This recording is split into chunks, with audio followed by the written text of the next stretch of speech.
Police ने बड़ी मेहनत के साथ आरिफ नाम के दहशतगर्द को पकड़ा है जो रियासी का रहने वाला है और इसकी तफ्तीश और इंटेरोगेशन के दौरान ये पता नहीं चला कि ये आज से नहीं बल्कि पिछले लगभग 3 साल से ये 5 जो हैंडलर हैं दहशतगर्दी को चलाने वाले जो लोग हैं लश्कर तौबा के, उनके साथ इसका तालमेल है। इसका मामा काफी सालों से कराची पाकिस्तान में जाकर के सेटल हो रखा है। मामे के जरिए इसके साथ राब्ता हुआ और फिर एक दहशतगर्दी तंजीम को जो पारसी चलाने वाला कासिम नाम का आदमी है, वो भी रियासी का रहने वाला है। काफी लंबा अर्सा पहले वो पाकिस्तान में जाके सेटल हुआ है और आज पाकिस्तान की दहशतगर्दी की जननी जो है उसका साथ दे रहा है, उसका समर्थक है, उनका सपोर्टर है और दहशतगर्दी की कार्रवाइयां पाकिस्तान में बैठ करके यहाँ पर करवाता है। कासिम ने लंबा अर्सा पहले 19 में इसके साथ राब्ता साधा। आपको याद होगा शास्त्री नगर में एक आईडी हुई थी, वो अभी तक उसका करने वाला कौन था वो बेनकाब नहीं हो पाया था। यही आदमी है जो शास्त्री नगर में फरवरी 22 में आईडी हुई थी, यही आदमी शामिल।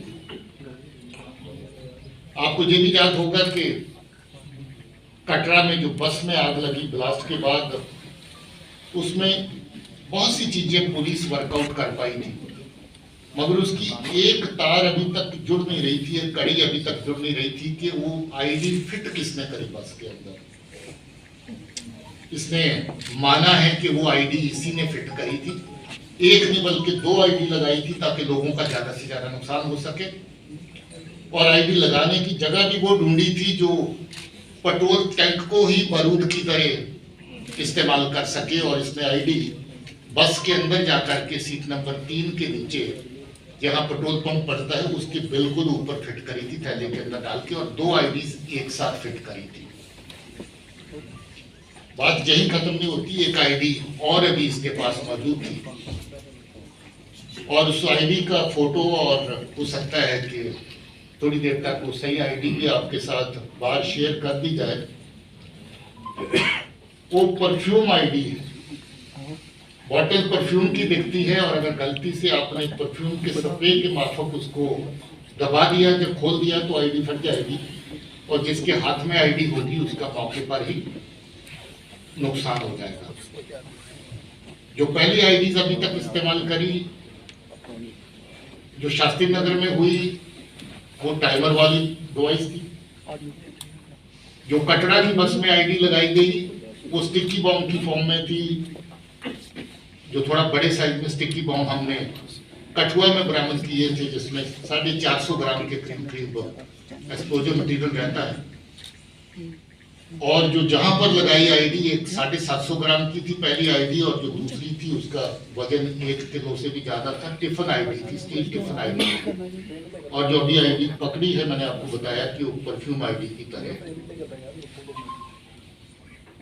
यहाँ पर कोशिश है कि जो दहशतगर्दी के आर पार से कार्रवाई होती है उसमें जो लोग इन्वॉल्व हैं उनके खिलाफ सख्त कार्रवाई हो।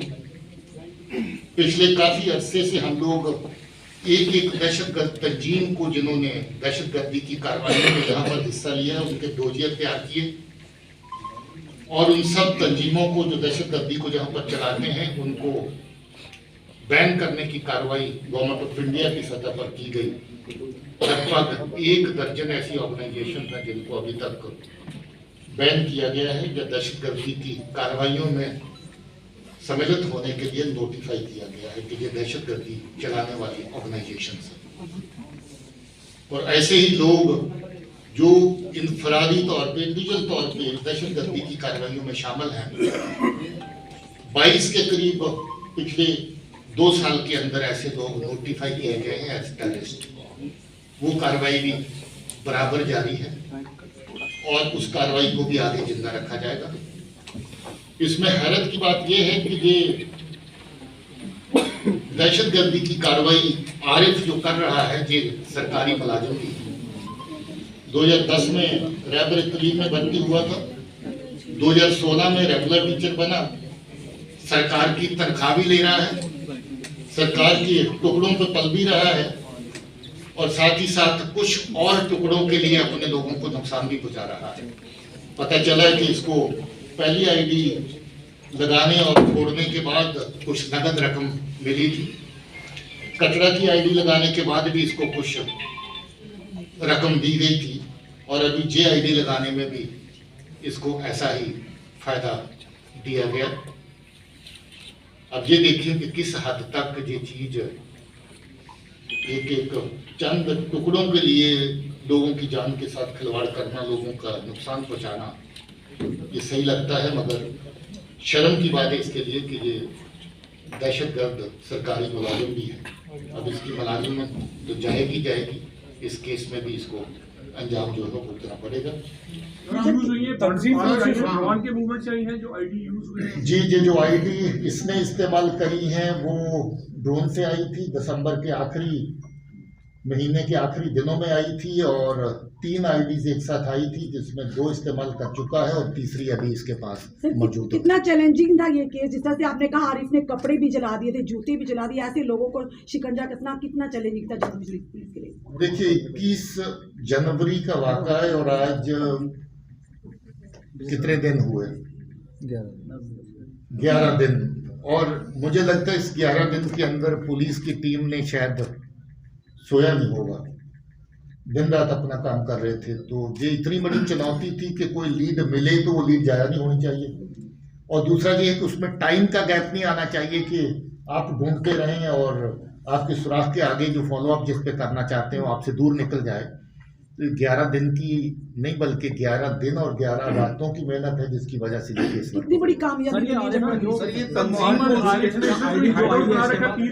और आका भी यहाँ पे होंगे जम्मू कश्मीर में, क्या उनकी तरफ भी कुछ कंजा कसा जाएगा? आखिर आरडी आती है, एक बार यहाँ पे का जम्मू से आई थी, उनके आका और भी जम्मू कश्मीर में होने चाहिए जो उसको पीछे सपोर्ट कर रहे हैं। देखिए ऐसा है कि जो केस टू केस हम लोगों को देखना पड़ता है और जितने लोग किसी भी सूरत में दहशतगर्दी के साथ जिनकी वाबस्तगी पाई गई, डायरेक्ट हो या इनडायरेक्ट हो, उनको हमने अभी तक छोड़ा नहीं है और इसके अलावा भी अगर कोई होगा तो उसके ऊपर भी शिकंजा कसा जाएगा, किसी को बख्शा नहीं जाएगा, किसी को छोड़ा नहीं जाएगा। मगर इस तरह का कोई ऑर्गेनाइज्ड तंजीम जहां पर बैठ करके कार्रवाई कर रही है ऐसा सामने नहीं आया है। एक मॉड्यूल है जो तालिब का था, एक मॉड्यूल है जो रिजौरी का था और ये भी एक मॉड्यूल का हिस्सा था कि जहां पर ये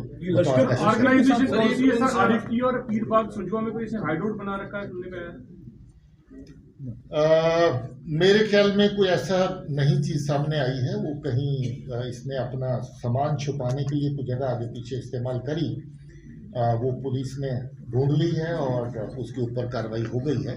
ऐसा कोई हाइडआउट वाला नहीं। तंजीम लश्कर तौबा है, मैंने पहले ही जिक्र किया है कि लश्कर तौबा है और इसका पार बैठा जो आपका हैंडलर है वो कासम है, जे भी रियासी का रहने वाला है और कासम भी रियासी का रहने वाला है और इसका मामा कमरदीन है। कमरदीन भी इस वक्त कराची में बैठा है जिसके जरिए से ये इसका राबता दहशतगर्दी तंजीमों के साथ शुरू हुआ, 19 में शुरू हुआ था और अभी 23 तक ये 3 कार्रवाइयाँ अंजाम दे चुका है जिसमें शास्त्री नगर, कटरा और अभी ये आपका लेटेस्ट बरवाल वाला। आईडी आपने कहा कि एक्टिव परफ्यूम आईडी मिली है, क्या ये पहली बार यहाँ पर यूज हुई और कितनी इंटेंसिटी की थी आईडी? इस तरह की आईडी अभी तक तो हम लोगों ने पहले रिकवर नहीं करी है और कम से कम इसका जितना तो है कि अगर इंसान उठा के इसको एक बार थोड़ा सा प्रेस कर देगा या खोलने की ऊपर डांट को कोशिश करेगा, इट विल गो ऑफ और जो आदमी हैंडल कर रहा होगा उसको तो बहुत ज़्यादा नुकसान पहुंचा सकती है। अभी हमने इसके साथ छेड़छाड़ नहीं करी क्योंकि हम भी वाकिफ नहीं हैं, इसको जो स्पेशलिस्ट टीम है वही देखेगी। लोगों के लिए आपने कहा, लोगों को शुक्रिया कहना चाहते हैं, लोगों को ये भी कहना चाहते हैं कि जम्मू कश्मीर पुलिस आपकी हिफाजत के लिए, आपकी सुरक्षा के लिए हमेशा तत्पर है, हमेशा कोशिश कर रही है।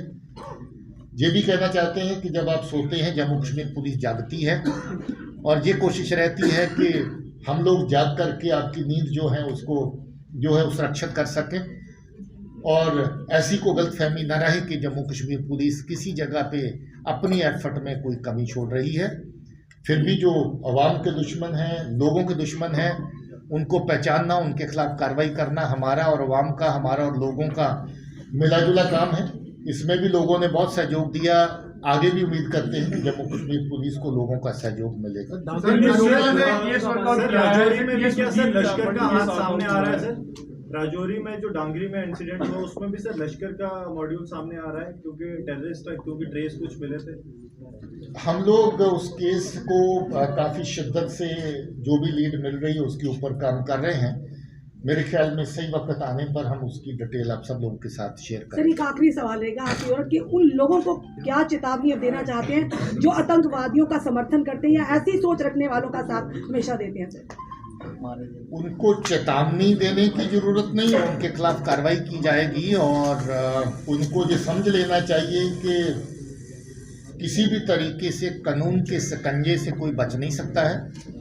वो छुपा रह सकता है कुछ देर के लिए, मगर आज नहीं तो कल वो बिल्कुल बेनकाब हो जाएगा और कानून अपना काम करता है। पुलिस जिसकी जिम्मेवारी कानून को नाफिज करने की है वो अपना काम करती है और हम लोग कानून का पालन सख्ती से करते रहेंगे और उसमें कोई कोताही नहीं। सर एक क्वेश्चन सर यहाँ पे सर इनफैक्ट हमने देखा है कि अभी पेशावर में ब्लास्ट हुआ मॉस्क के अंदर, तो पाकिस्तान के डिफेंस मिनिस्टर ने एक स्टेटमेंट किया है।